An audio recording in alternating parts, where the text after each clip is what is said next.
अब हामी भनेको रमाइलोको लागि खेल्ने मान्छे, न हामी कम्पिटेटिभ प्लेयर न के, जस्ट इन्टरटेनमेन्टको लागि खेल्ने हो नि त हामी त। अब जाँटा 12 घन्टा 13 घन्टा ड्युटी हुन्छ नर्मल्ली है मान्छेहरूको सबै कुराहरू जोड्दाखेरि।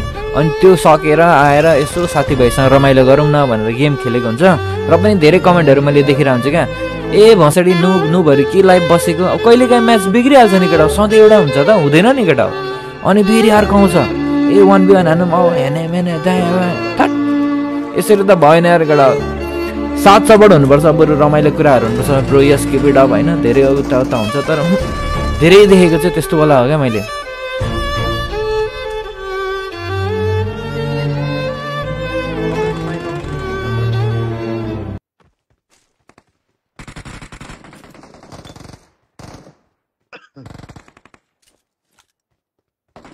मार दिया यार।